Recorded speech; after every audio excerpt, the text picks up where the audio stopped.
Hi, my name is Lori Boxer. I'm the director of Weight No More Diet Center. We are in one of my 5 offices today here in Oakhurst, New Jersey.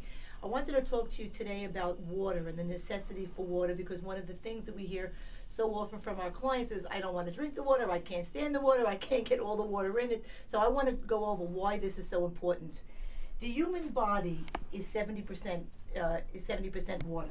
I know you might not be able to see all this writing here, but this is just some of the hundreds of body parts that we all have.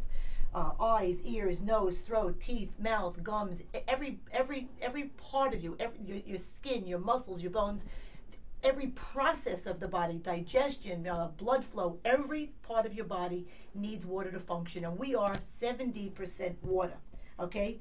So 30% of us is all the rest. I mean, think about that. Think of the hundreds of body parts and functions of the body that are only 30%, and it's like a big watering hole. If you've ever been to Africa and you see this big watering hole, and around it are, elephants and giraffes and zebras and rhinoceros, and they're all drinking from the same pool. Okay, so picture this is you. You are 70% water from head to toe, and all the rest of you is trying to function on the 70% water. And when I mean function, I mean just for normal body function. With no activity, you're just sitting, you're not exerting yourself. Your body needs 70% water. Your brain uses 75% of it. Your muscles use 75% of it. Your blood is 92% water. Again, I want you to digest all those numbers, because that's what your body needs with no exertion at all, just to keep you alive and to keep everything working inside correctly. Now, picture during the day, the inside of your body is sort of like a water cooler, and all day long, you got to visualize this. The water level in that water cooler is going down, down, down as you're running around, pushing a shopping cart in the supermarkets, getting in and out of your car, pushing a carriage, going to the gym. Everything else you're doing, the water is getting less and less and less and less all day long. Most people understand the word dehydration as something that happens when they're already so parched, their tongue is dry, their skin is brittle.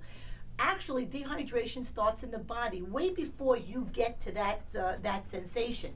So all day long, all of these parts of the body, 30%, are relying on this 70% water. As the water level is going down, if you are not drinking water all day long, the pool of water is getting lower and lower, and eventually your body gets a signal there's not enough fluid there. It goes into a dehydration mode, and around all the cells of your body, there's an invisible space right around them called extracellular space.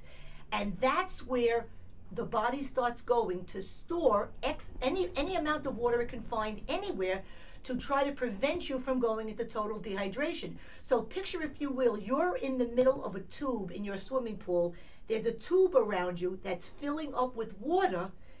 That is that puffiness that you feel when your body is trying to protect you as long as it can. That's that awful, bloated, puffy feeling you feel when you wake up in the morning, for example. All night long you're sleeping, your body is losing water as you're breathing. When you get up in the morning, your rings feel tight, your watch feels tight. That's because there is water being stored in extracellular space all over. The way to prevent your body from getting bloated is by drinking water all day long. If you've got cells that are holding on to fluid, the only way to get rid of it is by the weight of this water coming down to keep your cells open all day long. This is only 6 cups of water. We put this on the scale. This weighs 3.5 pounds. So ladies, that's the meaning of the word water weight. What you're not moving out of your body is being stored as weight, and here it is. That's why it's so important to drink all day long. The more you go to the bathroom, the better it is.